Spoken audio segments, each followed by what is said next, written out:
En este espacio se habla de la propiedad privada, del Estado de Derecho, de la economía de libre mercado. Se habla de principios y funciones de la libertad en todos los ámbitos de la vida nacional. Aquí se habla libertad. RCR presenta Aquí se habla libertad, con Rocío Guijarro y Víctor Maldonado.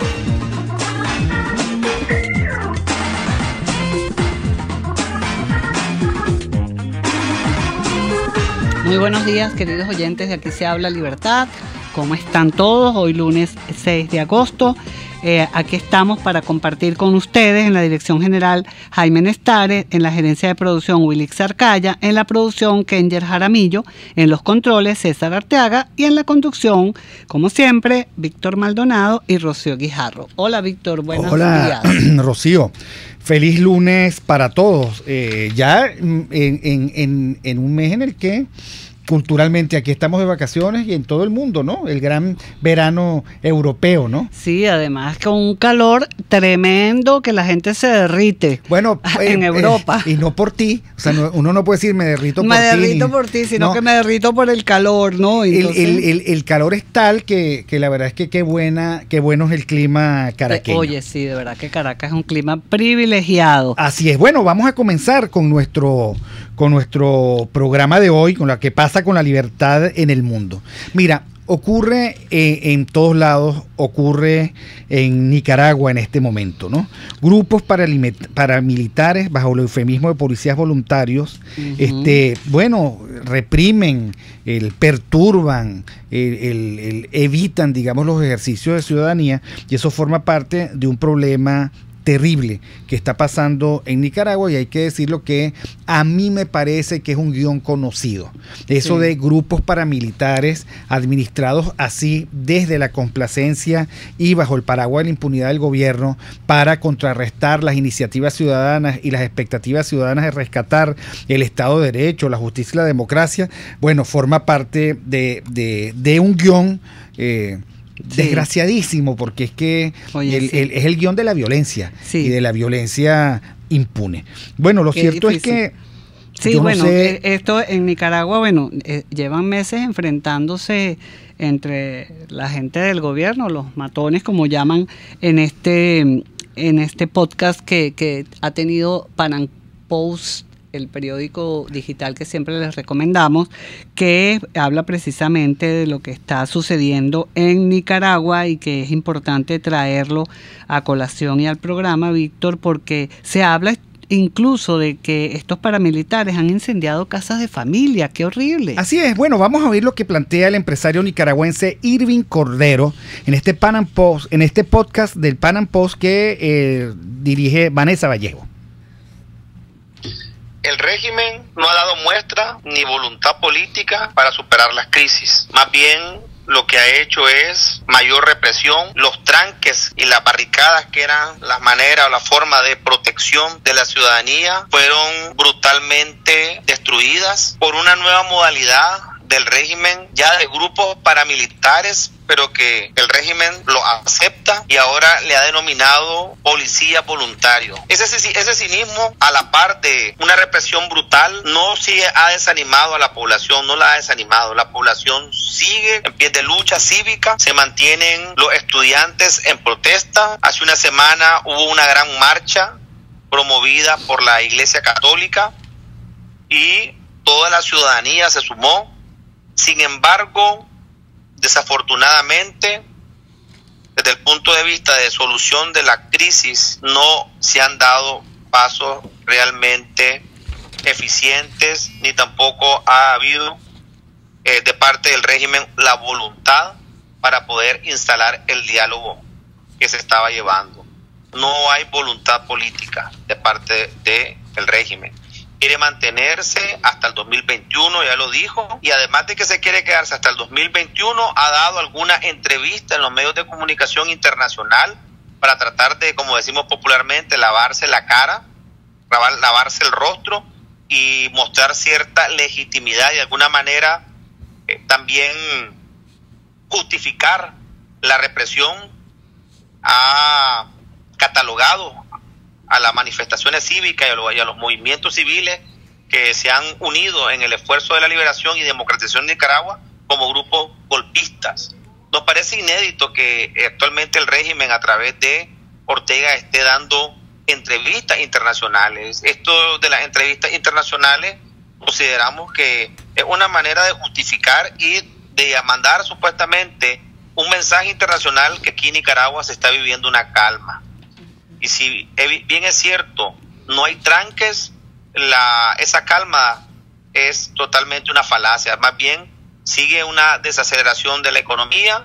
Hay despidos masivos para aquellos médicos que de alguna manera apoyaron a las personas heridas y que pertenecían a hospitales públicos. Y más bien pareciera que la ruta que nos lleva el régimen es, como muy bien lo planteaba anteriormente, hacia el precipicio del modelo venezolano. Sí, ¿no? Irving, la situación con los empresarios, ¿cómo está en este momento en Nicaragua? Porque yo, hasta donde tengo entendido, he leído varias noticias que dicen que incluso los empresarios ya no lo apoyan, pero ¿qué tantos empresarios y, por ejemplo, qué tantos empresarios se sumaron a los días de paro que ustedes han hecho allá? Los empresarios se han sumado todos en su totalidad, la mayoría de gremios, el COSEP, Consejo Superior de la Empresa Privada, AmCham, otro gremio importante, pequeñas y medianas empresas se han sumado, porque hay que destacar que otra violación que ha cometido el régimen es a la propiedad privada. Como todo régimen de corte socialista totalitario, ahora ha comenzado a darse confiscaciones a través de lo que se le denomina acá tomadores de tierra o tomatierras. Están llegando a propiedades justamente porque los empresarios se han sumado a la lucha desde que empezó.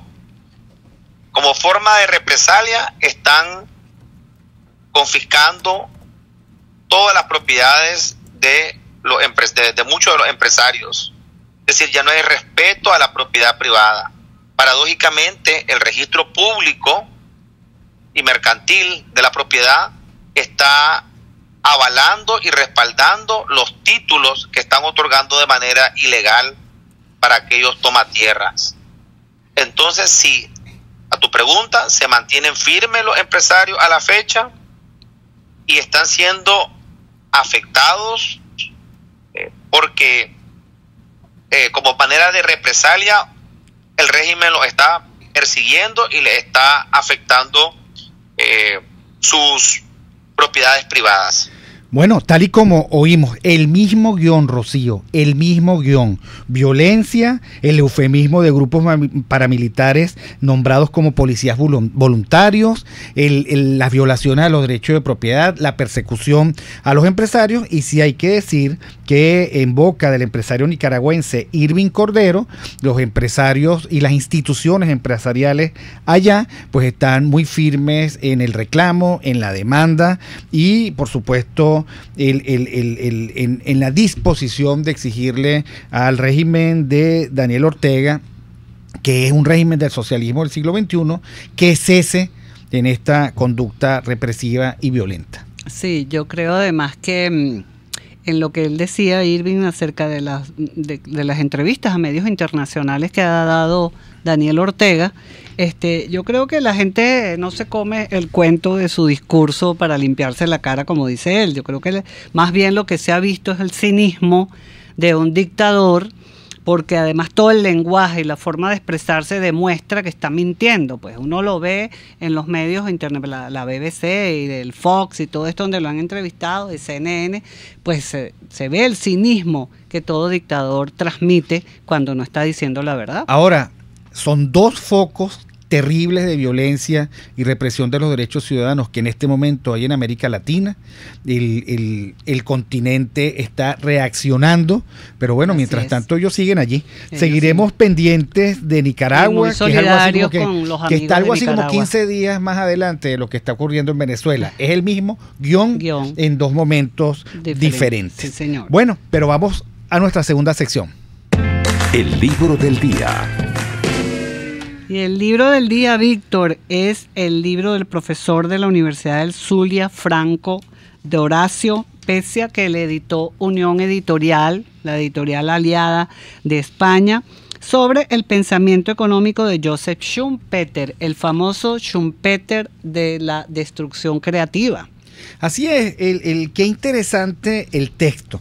Para aquellos que quieran un libro ameno, corto, claro, muy venezolano de alguna manera, ¿no? Está escrito por un profesor del Zuliano, un ítalo-venezolano, candidato a doctorado en Ciencias Económicas, probablemente ya sea doctor en Ciencias Económicas. Para quien quiera conocer el pensamiento de Schumpeter, su proceso de destrucción creativa, cuál fue su historia como hombre, cuáles fueron sus reflexiones como economista y cuáles fueron sus más grandes obras, la verdad es que me parece que este libro está mandado a hacer. Fue editado por Unión Editorial, pero antes pude ver alguna edición hecha en Venezuela, de la Universidad del Zulia. Él hizo su libro, pues primero con la Universidad del Zulia, y después lo mandó a Unión Editorial, que estuvieron muy interesados en publicarla. Su tratado, él habla de Schumpeter y su tratado póstumo de historia del análisis económico, la verdad es que es una obra extraordinaria, en cuya realización consumió prácticamente toda su vida profesional y mantendrá vigente su labor científica y académica, focalizada tanto en la economía como en las ciencias sociales asociadas, y también su virtuoso pensamiento orientado esencialmente al movimiento constante del sistema económico, y el sistema económico de libre mercado, pues que es así es. O sea, lo que creo es que uno no puede entender de innovación, Rocío, y de cómo ocurren estos procesos de innovación sin el concepto, por ejemplo, de destrucción creativa. Creativa, sí, señor. Que bueno, aquí habrá que hacer en este país mucha destrucción creativa cuando cambiemos de sistema, ¿no? Porque hay muchas instituciones pues que han dejado de cumplir su rol y entre comillas instituciones, porque están cooptadas por el Estado. Habrá PDVSA, creo que será una de ellas, bueno, ¿no? Rocío, pero también hay que el discriminar o diferenciar entre el proceso de destrucción creativa, que es precisamente dejar atrás lo que ya no está al día en términos de innovación y desarrollo tecnológico, crear una cosa nueva. Y dejarse llevar por lo nuevo, y el destruccionismo propio de los socialismos del siglo XXI, o propio del socialismo, en el que lo de ellos es destruir y derribar cualquier posibilidad de economía de mercado. Pero mira qué interesante, cuando Franco de Horacio se refiere a Schumpeter, el economista, dice que Schumpeter siempre fue un lobo solitario en su propio trabajo científico, aunque mostró en repetidas oportunidades su gratitud hacia Visser, uno de sus maestros, y sobre todo hacia Walras, el más grande teórico, a quien declaró deberle más que a cualquier otra economista. A cualquier otro economista. Bueno, no queda ninguna duda que, a pesar de ser un lobo solitario, Schumpeter se inscribe dentro de la reflexión de las economías liberales, de las economías que creen en el mercado y que reflexionan cómo dentro del mercado es la única es el único espacio en el que la innovación se da. Por eso es que en los socialismos pocas son las innovaciones, costosas son las innovaciones y difíciles de incorporar al uso y a la vida cotidiana. Nosotros aquí sabemos ya a estas alturas del partido que cuando se trata de innovación uno voltea hacia la empresa privada, que es donde están los grandes inventos y progresos en medicina, en tecnología, en electrónica, en fin. Bueno, estamos en la época de la cuarta revolución industrial basada en la innovación y la creatividad, que es la base de la tecnología, ¿no? Entonces, Schumpeter es un adelantado a su tiempo también, ¿no? Así es, así es. Porque de verdad que... Recuerdo como siempre, el empresario innovador se asoma a un ambiente de innovación y construye desde ese ambiente de innovación soluciones específicas. Es interesante para aquellos que estén interesados en la economía, en la innovación, en el desarrollo científico y tecnológico. Vale la pena pasearse por el pensamiento económico de Joseph Schumpeter, de Franco de Horacio Pecia, además doctor en economía venezolano, ítalo-venezolano y zuliano. Bueno, Y vamos al corte de este momento. Aquí se debaten temas de interés nacional e internacional. Aquí se habla libertad, con Rocío Guijarro y Víctor Maldonado. Solo por rcr.tv, la radio que se ve. Son las 11:18. Sintonícenos a través de Periscope, @RCR750, la radio que se ve. Sentir la frescura del Salto Ángel, el misterio de la Cueva del Guácharo o la vasta inmensidad de la Gran Sabana es lo que compartimos todos como venezolanos. Vivimos una misma emoción, un mismo sentimiento por nuestro país. Y es que en Ama de Casa llevamos esta tierra en la piel y queremos invitarte a sentirla cada día. Visítanos en nuestras tiendas autorizadas y en nuestra tienda en línea amadecasa.com. Ama de Casa, toca, siente y vive. ¿Tienes planes y necesitas dinero? Oro VIP te compra tus prendas de oro y plata. Chacao, calle San Ignacio, Residencia San Ignacio, local comercial y en nuestra oficina en el CCCT, 424-247-7974. @Oro VIP, piso abajo, Caracas. @Oro VIP, piso abajo, Venezuela. Oro VIP, oro al mejor precio. Ideas para alcanzar un país con libertad económica, democracia política y seguridad jurídica. Aquí se habla libertad. Con Rocío Guijarro y Víctor Maldonado. Solo por rcr.tv, la radio que se ve. Ventanilla hacia América Latina. Bueno, Rocío, hoy en Suerte nos han salido, digamos, las caras más feas, más perversas de los socialismos del siglo XXI. Mientras que Daniel Ortega está en esa cosa terrible, en esa represión terrible y en ese aferrarse indebido al poder en Nicaragua, aunque eso le haya costado centenares de muertos al país. Bueno, en el sur de América Latina, en Argentina, ha explotado la semana pasada un escandalazo con unos cuadernos de corrupción. Pero para que nuestros oyentes lo tengan clarito, vamos a oír un audio sobre cómo se presenta la noticia en Argentina. Nuevamente Argentina y nuevamente la palabra corrupción, llenando los titulares de ese país. Todo un referente, si de malas prácticas investigadas se trata, porque si diversas naciones sudamericanas se han visto remecidas en el último tiempo por casos que involucran a importantes figuras de la política y el empresariado, es en el país trasandino, en donde los hechos alcanzan características casi cinematográficas. ¿Cuánto tiempo hace que ustedes venían investigando esto? 3 o 4 meses. Atención porque hay novedades en esta causa, el escándalo de los cuadernos de la corrupción. Y el nuevo capítulo ya es todo un escándalo. Uno que tiene a 13 personas arrestadas y varias más en la mira. Entre ellas varios empresarios y Roberto Barata, el número 2 del Ministerio de Planificación en la era Kirchner. Una cartera que supuestamente recaudaba coimas que habrían beneficiado incluso a los exgobernantes Néstor y Cristina. El hecho que lleva a muchos detractores a asegurar que en Argentina la palabra corrupción comienza con la letra K. Investigación que apunta a lo más alto, tanto que la expresidenta Cristina Fernández deberá presentarse el próximo 13 de agosto a prestar declaración, una más en su historia.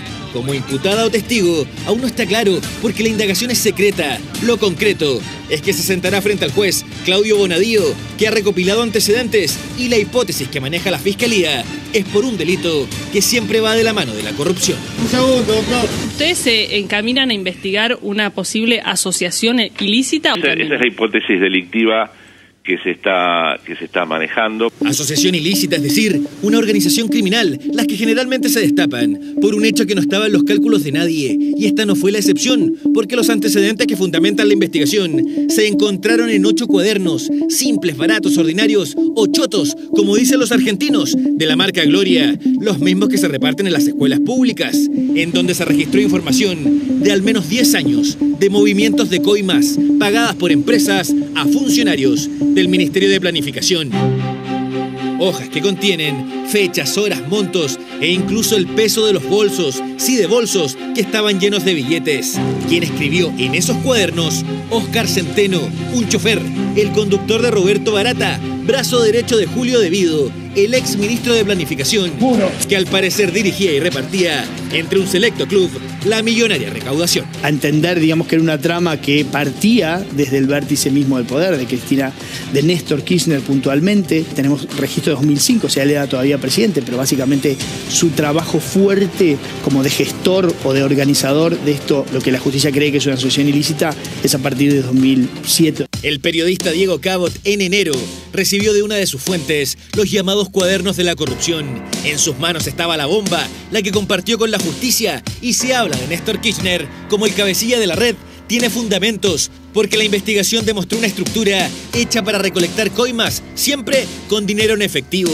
pagadas por distintas empresas que fueron favorecidas con millonarias licitaciones. Los cuadernos dicen que Barata era quien recolectaba y para eso visitaba decenas de domicilios del país, luego de recibir instrucciones de su jefe, Julio De Vido, o del mismísimo gran jefe, Néstor Kirchner, órdenes que le daban en la propia residencia presidencial de Olivos. Por el vehículo de este hombre, el chofer que anotó todo y que hoy se encuentra detenido, habrían pasado 50 millones de dólares en más de 10 años. La justicia estima que el monto total entregado en bolsos alcanza los 160 millones de dólares. Bueno, Rocío, esto es un escandalazo. ¿Y tú sabes cómo salió al aire? Este chofer, que ahora está detenido, que anotaba en los cuadernos... Era digamos, el chofer de ellos. Chofer. Iba apuntando qué cantidad de cosas no descubriremos. Claro, aquí pero Rocío... El chofer a su vez fue traicionado por su mujer, porque era un maltratador, un marido maltratador. Y la mujer, después de una golpiza, se sintió tan maltratada que finalmente agarró los cuadernos y lo denunció. Entonces, esto es el por qué lo escribió el chofer. Bueno, para preservar su empleo. Pero lo cierto es que... Era el chofer del Ministerio de Planificación. Así y durante 10 años tomó apuntes en cuadernos que describen recorridos por Buenos Aires con su jefe, el ex viceministro de Planificación Roberto Barata, para llevar bolsos repletos de dólares en efectivo. Esas anotaciones son la base de la investigación en que se encuentra esta señora y su esposo. Ahora, ¿cuál es el común denominador entre Daniel Ortega, Cristina Kirchner, Néstor Kirchner, ese neoperonismo, el socialismo del siglo XXI y Venezuela? ¿Cuál es el común denominador? Bueno, es que yo creo, Rocío, que es el mismo guión. Por un lado, hemos visto hoy, y por eso el programa quiere ser pedagógico, la peor cara de la represión y de aferrarse al poder, pero por el otro lado, como estos socialismos del siglo XXI con un discurso marcadamente y supuestamente ético, lo que hacían era recaudar coimas. Exacto. Y bajo cualquier excusa, que si elecciones o lo que fuera, una trama muy parecida, por cierto, al abajato brasileño. O sea, entre Argentina, Brasil y quién sabe qué otros países hay comunes denominadores en la forma como se administran redes de corrupción. Que en algún momento explotan. Ahora, lo único que ellos no creyeron es que el chofer escribiera. Pero imagínate tú, el chofer, que además el chofer ha podido grabar, pero el chofer escribía, ¿no? Así es. Y además, está metido, por supuesto, el exministro de Planificación, Julio De Vido, que también tiene un caso muy conocido con el tema de corrupción con Venezuela. Bueno, el maletín de Antonini Wilson iba en el avión con el señor De Vido. Lo que pasa es que la muchacha a quien paró fue Antonini Wilson, pero todos llevaban un maletín. Bueno, Rocío, pero ¿cuánto nos cuesta a nosotros creer las evidencias que nosotros tenemos y nos explotan en la cara? ¿Cuánto nos cuesta a nosotros creer que nada es por casualidad? Por cierto, ¿te recuerdas el fiscal que supuestamente se había suicidado? Sí, Nisman.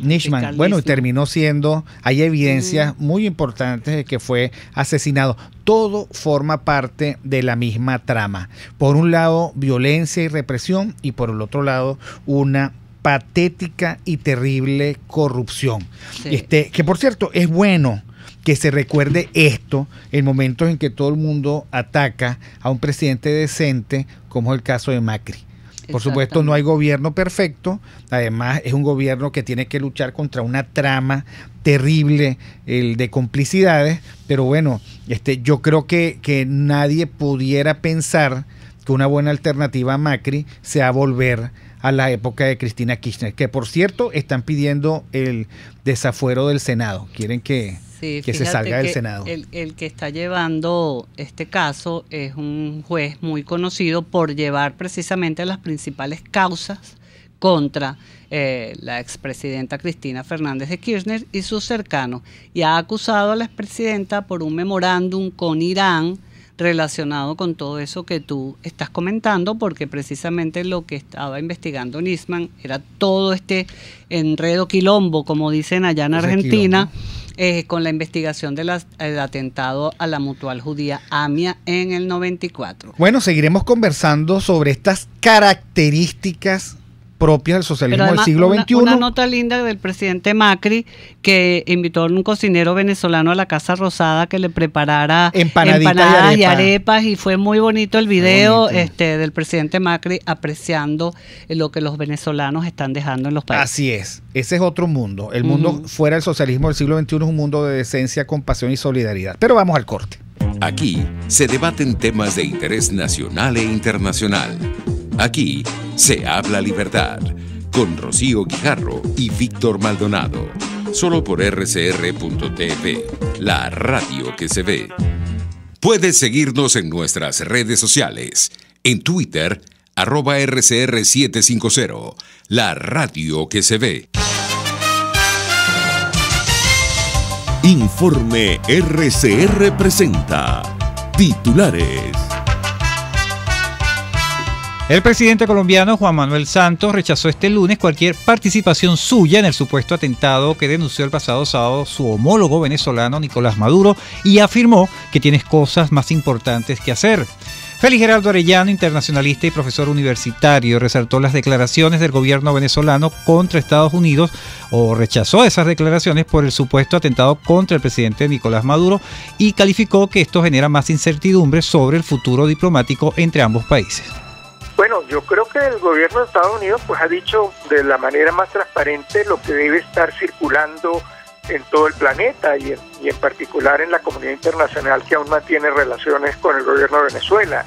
Es que lo que decíamos hace unos segundos atrás, si no hay una investigación exhaustiva, si no hay un análisis de todos los hechos, si las pruebas no están bien determinadas, pues no puede haber una acusación tan dura contra gobiernos de la comunidad internacional, gobiernos con los que se tiene además una relación tan estrecha, porque el poco ingreso que le queda aún al país pues viene del pago oportuno y efectivo de los Estados Unidos a renta petrolera. Si Estados Unidos fuera un gobierno moroso, que no pagara sus cuentas, pues la situación sería aún mucho más grave de lo que estamos viviendo. De tal manera que toda esta mal manejo, toda esta irresponsabilidad en las declaraciones, pues tiende a generar una gran incertidumbre en la comunidad internacional, y Estados Unidos lo ha dicho claramente. Pareciera que no están claras las razones de esta situación y pareciera que hay una reacción tan rápida, tan violenta del gobierno de Venezuela que pone en duda. Gremio de enfermeras protesta hoy con un pancartazo para exigir mejores salarios y por la crisis hospitalaria del país. En internacionales, Siria crea un comité gubernamental para el retorno de los refugiados, y en los deportes, en el fútbol español, el jugador chileno Arturo Vidal firmó hoy su contrato con el Barcelona para las próximas 3 temporadas. 11:31, les narró Jackson Vargas. Continúe escuchando, aquí se habla libertad.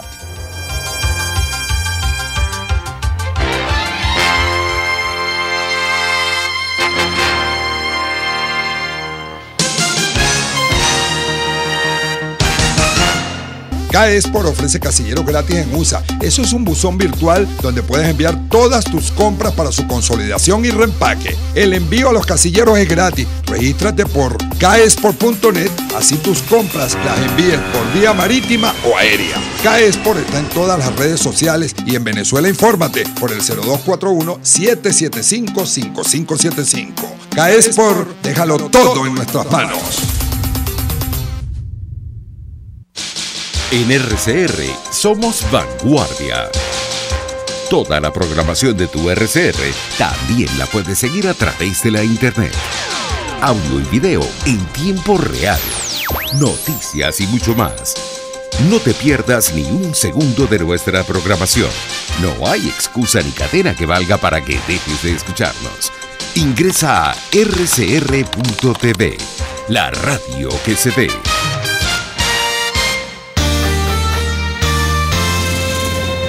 Los temas de actualidad más relevantes son expuestos a la luz de La Linterna. Diego Bautista Urbaneja le invita a formar parte de este ameno espacio de charla y análisis con una buena taza de café y al son de buena música. La Linterna, de lunes a viernes, a partir de las 2 de la tarde, por RCR 750 AM. RCR 750 AM. Porque lo bueno une.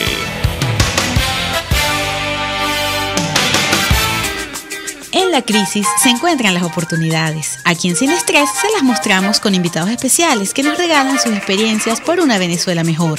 Cada tarde, de lunes a viernes a las 3, desde el emprendimiento, la educación, la salud y el entretenimiento.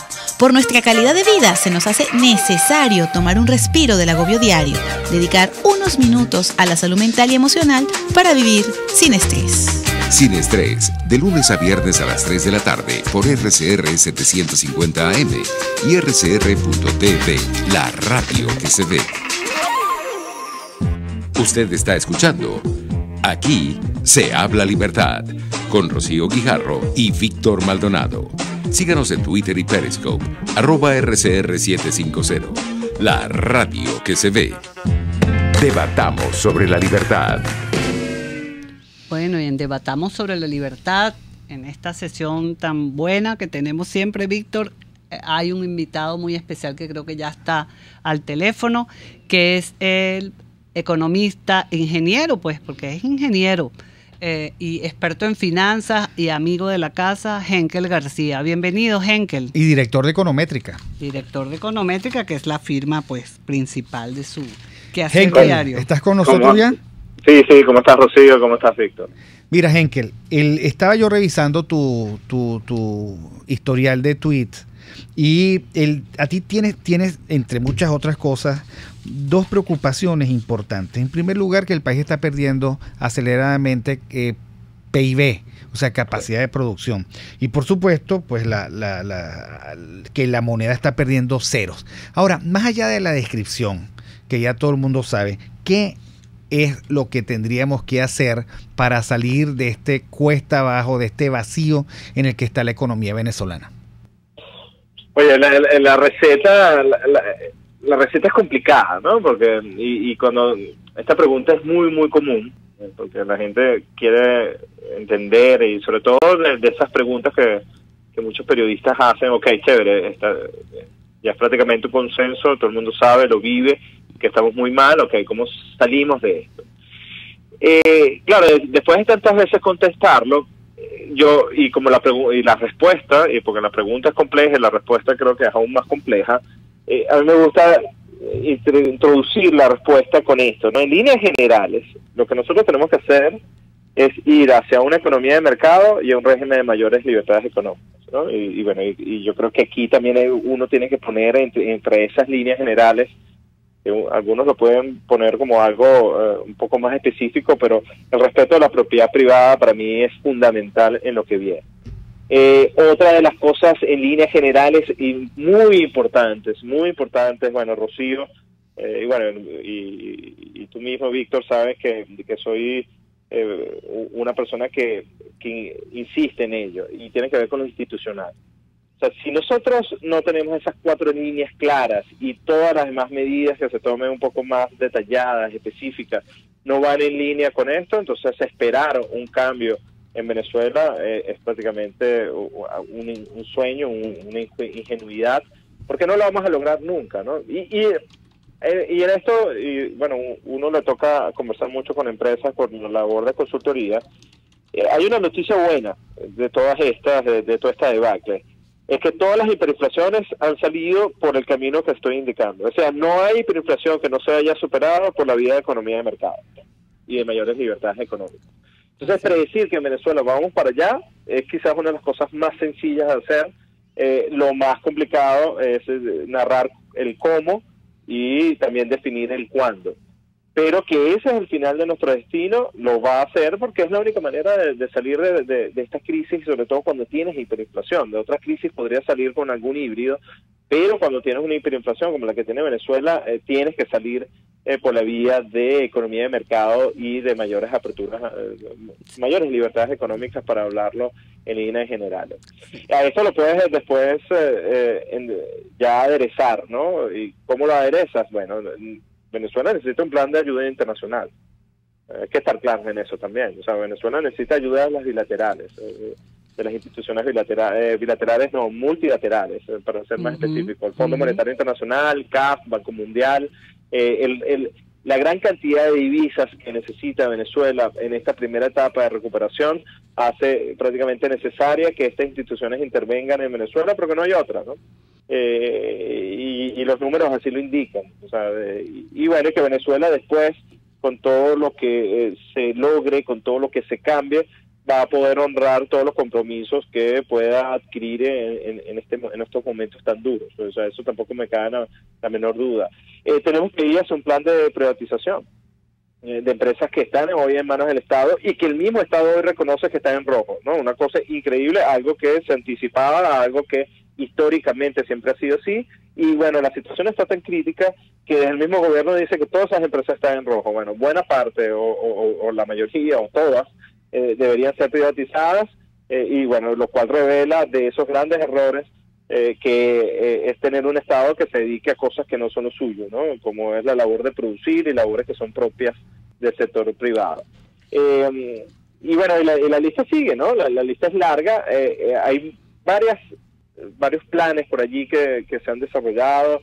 Creo que en diferentes instancias cada uno tiene una base muy en común y con ciertas partes específicas en las que cambian, pero claro, cuando estás metido en un radicalismo como el que estamos hoy, entonces los puntos de coincidencia son muy fáciles de alcanzar. Es decir, hoy tú puedes ver a una socialdemocracia quizás más tirando al centro, por hablar de doctrinas, gente de centro y gente de la economía social de mercado y gente de liberalismo con una gran cantidad de puntos en comunes, los cuales se celebran, ¿no?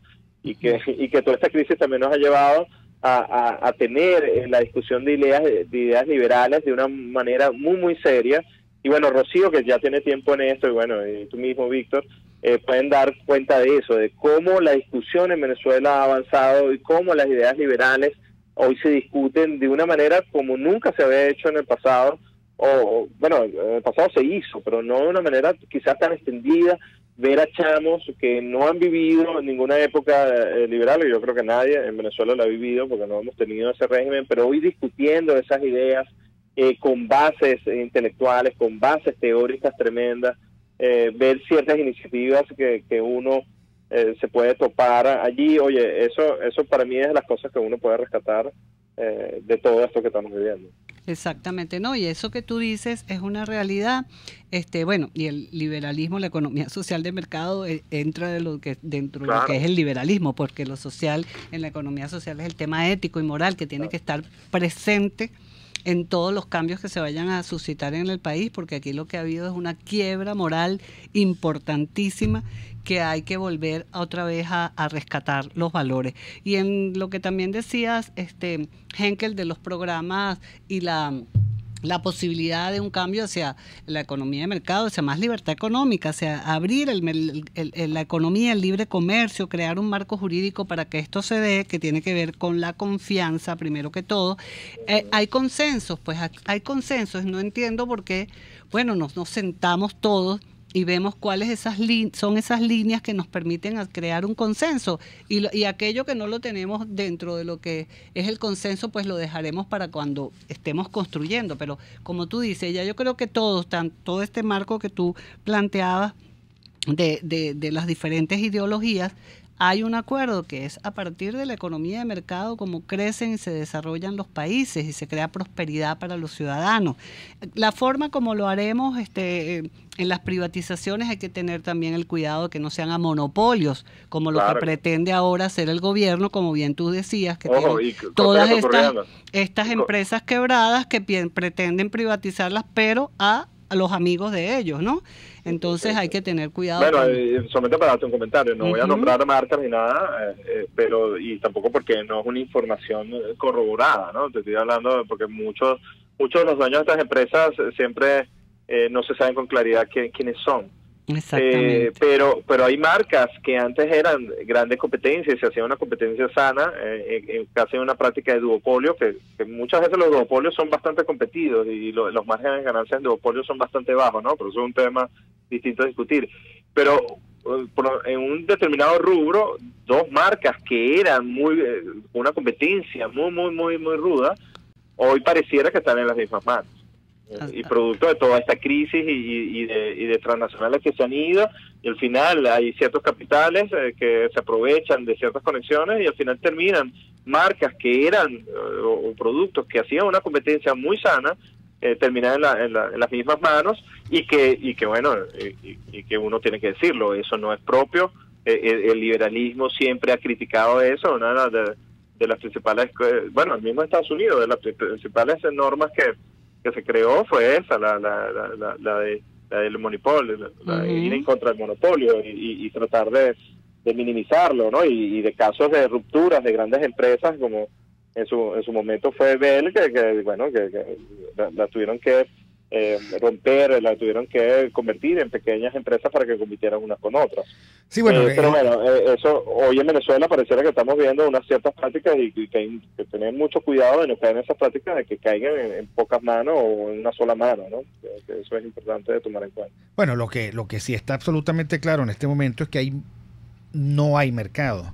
El mercado está totalmente intervenido y lo que uno puede decir al respecto es que estas ausencias de mercado degradan en eso que llamaban un capitalismo de compinche, ¿no? Un capitalismo de tramposo, de amigotes.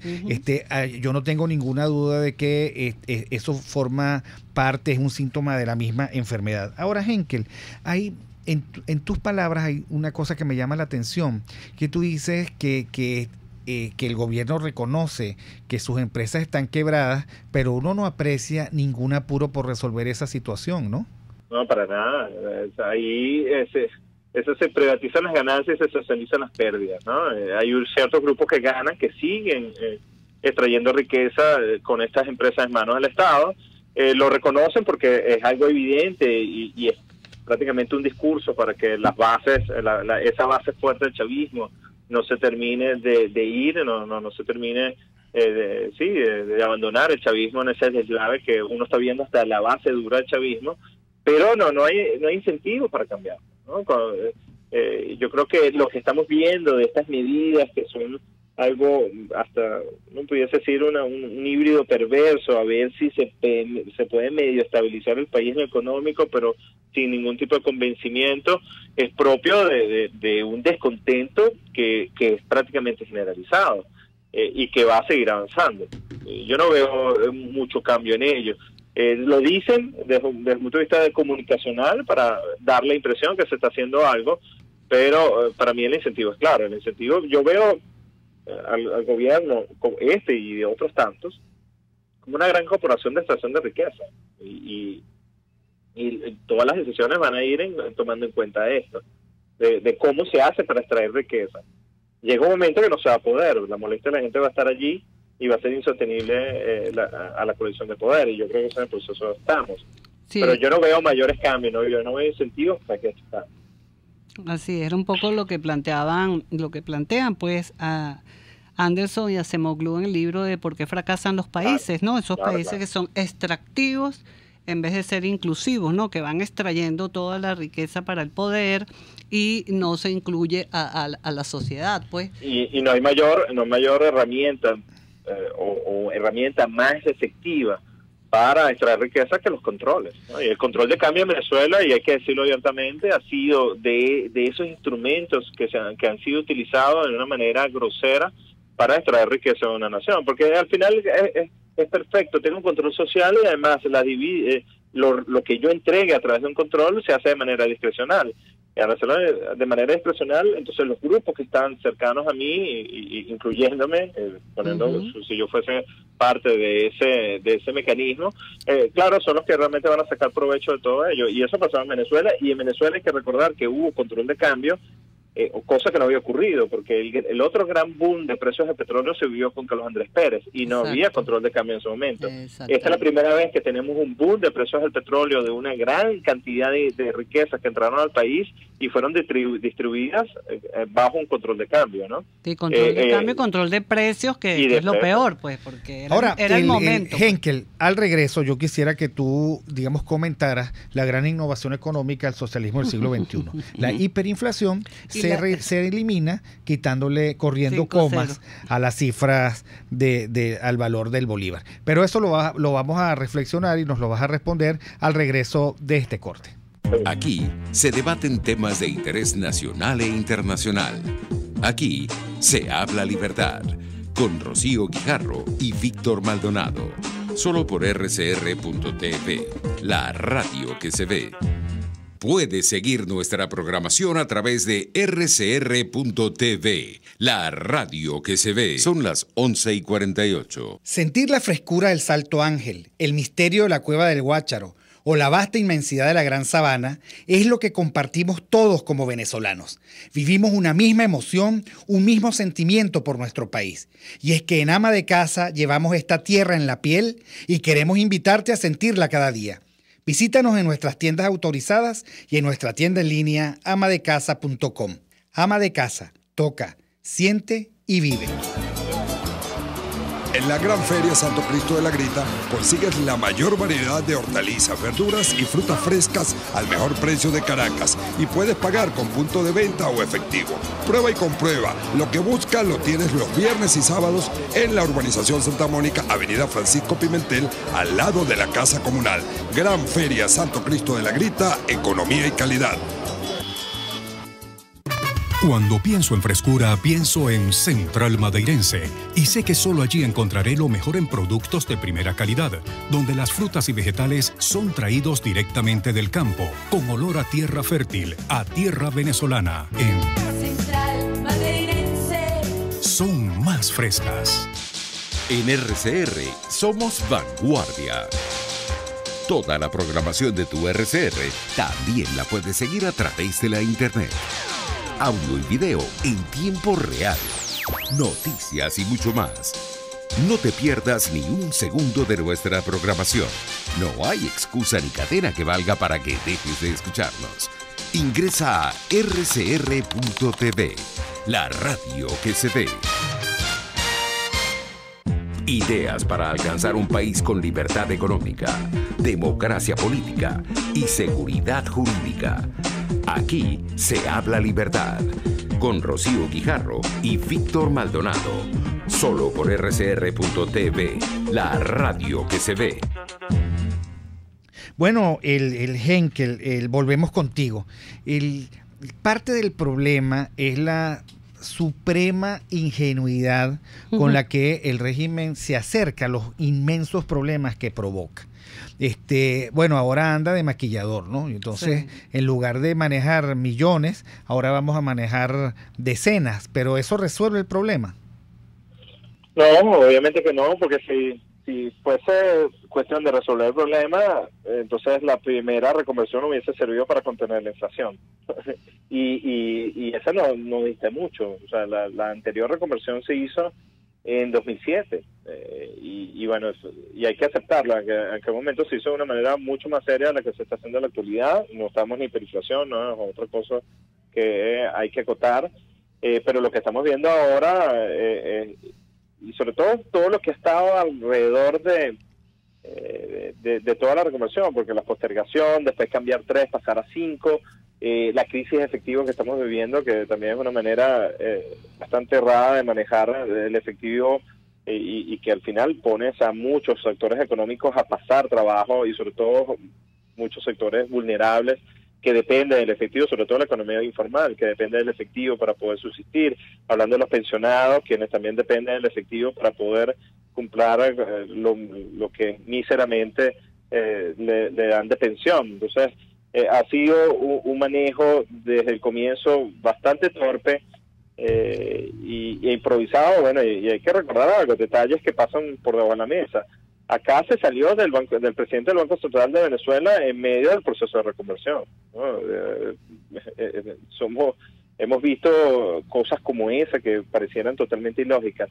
Y esperar que a partir del 20 de agosto hay un borrón y cuenta nueva, que ahorita sí vamos a controlar la inflación, porque bueno, lo que se ha nombrado, lo decidido, va a ser suficiente para acabar una hiperinflación que dependiendo de las cifras podría ir de entre 60 y 80.000% interanual. Oye, yo no sé si llamarle ingenuidad, porque yo sí creo que ya después hay de todo y hay intencionalidad también. Yo creo que aquí hay grupos que están interesados en que la economía se deteriore para que de esa manera el venezolano se haga más dependiente del Estado. Y cosas que ha logrado, ¿no? Parcialmente, porque aquí hay gente o familias que dependen de la ayuda del Estado para poder sobrevivir, ¿no? Hay cosas que hay que tomar en cuenta para la realidad de la Venezuela que podría estar por venir. Claro, lo que yo estoy de acuerdo, hay que tomarlo en cuenta. Estoy de acuerdo contigo, Henkel. Lo que no estoy claro es que la gente que dependa del gobierno para poder sobrevivir esté contenta con el gobierno. Yo creo que el gobierno, digamos, ha hecho una trama en la que incluso los que ayudan, eso es un ¿cómo se llama? Un libreto, un guión bien armado, ¿no? Desde hace rato. Ahora, una última pregunta, Henkel, porque me llamó mucho la atención, no la atención, sino que me parece importante que tú, nos queda solo un minuto, ¿cuál es tu principal preocupación en el plano institucional? ¿Qué es lo que estamos haciendo mal? Y hemos venido haciendo mal, y qué es lo que habría que resolver de inmediato al respecto. Venido haciendo mal los ciudadanos. En un minuto para una pregunta tan compleja, pero no, yo creo que hay que reinstitucionalizar todo el país, pasando desde cosas como el Banco Central, el CNE, pero hay un punto que yo sí quisiera destacar, y tiene que ver con parte de la promoción del programa, que yo creo que da justo en el meollo de esas cosas importantes, que tiene que ver con la seguridad jurídica. Sin seguridad jurídica es difícil llevar adelante cualquier régimen de economía de mercado y libertades económicas. Y yo creo que parte de la institucional tiene que ir concentrada en cómo dar seguridad jurídica para que los contratos dentro de la economía venezolana, dentro de la sociedad, sean honrados. Y eso es fundamental. Pareciera que no lo es, no es tan evidente. Son de esas cosas que como sociedad dejamos pasar por debajo de la mesa, pero es fundamental. Y en ese rearreglo institucional, sin duda, yo pondría como algo muy importante rescatar la parte judicial para que podamos tener esa seguridad jurídica que al final sea un piso para que los contratos en la sociedad, algo muy, muy importante, finalmente sean honrados, y que, bueno, que esa es una de las cosas de esos roles del Estado que sí, que hay que reconocer y que hay que darle importancia.